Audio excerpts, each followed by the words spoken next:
Hello बच्चों, let's read this question. So this question says, if del Q and del W represent the heat supplied to the system, ठीक है, and work done on the system respectively, then the first law of thermodynamics can be written as, ठीक है, first law of thermodynamics को कैसे लिख सकते हैं, ठीक है।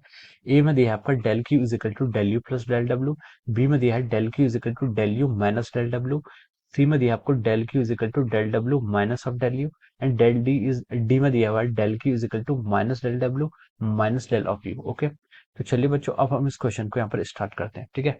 तो देखिए बच्चों, इस क्वेश्चन का जो आपका की कॉन्सेप्ट हो जाएगा, इस क्वेश्चन का की कॉन्सेप्ट हम लिख सकते हैं। The key concept of this question problem is, देखिए इस क्वेश्चन में हमें क्या बताना है, फर्स्ट लॉ ऑफ थर्मोडायनेमिक्स की, फर्स्ट लॉ ऑफ थर्मोडायनेमिक्स को बताना है, ठीक है। तो हम लिख सकते हैं the key concept of this question is our first law of thermodynamics, ठीक है। कि आपका first law of thermodynamics is the key concept of this problem, ठीक है। हम यहाँ पर क्या फर्स्ट लॉ ऑफ थर्मोडायनेमिक्स को डिफाइन करते हैं। ओके, देखिए अब जो आपके फर्स्ट लॉ ऑफ थर्मोडायनेमिक्स है, फर्स्ट लॉ ऑफ थर्मोडायनेमिक्स में हमसे बोल सकते हैं, ठीक है। फर्स्ट लॉ ऑफ थर्मोडायनेमिक्स होती है आपकी जितनी हीट सप्लाइड होती है, ठीक है, डेल क्यू, ठीक है।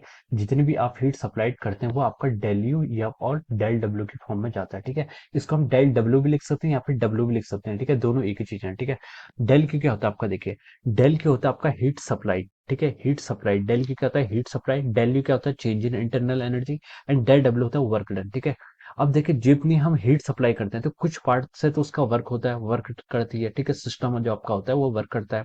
और कुछ पार्ट उसकी इंटरनल एनर्जी को इंक्रीज करने में काम आता है, ठीक है। इसलिए ये हमारा क्या स्टेटमेंट है फर्स्ट लॉ ऑफ थर्मोडायनेमिक्स का, ठीक है। ये आपका क्या फर्स्ट लॉ ऑफ थर्मोडायनेमिक्स का स्टेटमेंट है। अब देखिए क्वेश्चन पर मूव करते हैं। उसने बोला कि del Q and del W represent the heat supply to the system and work done on the system, ठीक है। तो उसने लिखा कि heat supply to the system, अगर हम सिस्टम को हीट सप्लाई करते हैं, ठीक है, तो आपका डेल क्यू क्या आता है, यहाँ पर पॉजिटिव आता है। क्या आता है, डेल क्यू पॉजिटिव आता है। इस टाइप के रिएक्शंस को हम क्या बोलते हैं, आपका एंडोथर्मिक रिएक्शंस बोलते हैं। क्या बोलते हैं यहाँ पर, एंडोथर्मिक रिएक्शंस, जहाँ पर हम हीट सप्लाई करते हैं, ठीक है। और हीट सप्लाई के तो आपका डेल क्यू पॉजिटिव आएगा। फिर लिखा है work done on the system, ठीक है। वर्क डन क्या होता है आपका, work done on the system और बाय द सिस्टम, दो प्रकार के वर्क डन होते हैं, ठीक है।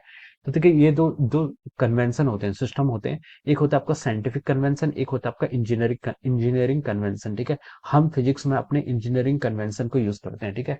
तो जो हमारे यहाँ पर वर्क डन होता है, ठीक है, वर्क डन क्या आता है आपका, work done on the system में आपका नेगेटिव आता है। और work done by the system में क्या आता है आपका, पॉजिटिव आता है, ठीक है। On the system, by the system, ठीक है। ये आपका केमिस्ट्री में डिफरेंट हो जाता है, ठीक है। तो वर्क डन क्या होता है आपका, नेगेटिव आता है for work done on the system. तो हम यहाँ से क्या लिख सकते हैं, देखिए डेल क्यू क्या आपका आएगा, पॉजिटिव आएगा, क्योंकि आपने हीट दी है, this is an endothermic reaction. Del U क्या रहेगा, डेल यू आपका पॉजिटिव रहेगा, ठीक है। डेल डब्ल्यू क्या आ जाएगा आपका, नेगेटिव हो जाएगा, because work is done on the system. तो दिस इज द एक्सप्रेशन, तो ये हो जाएगा आपका डेल क्यू का एक्सप्रेशन हो जाएगा, ठीक है।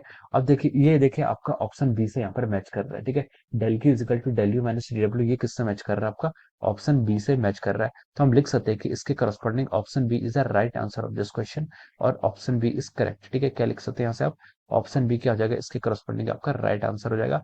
Option B is the right answer of this question. Okay, so I hope you all understood this concept. All the best and thank you so much.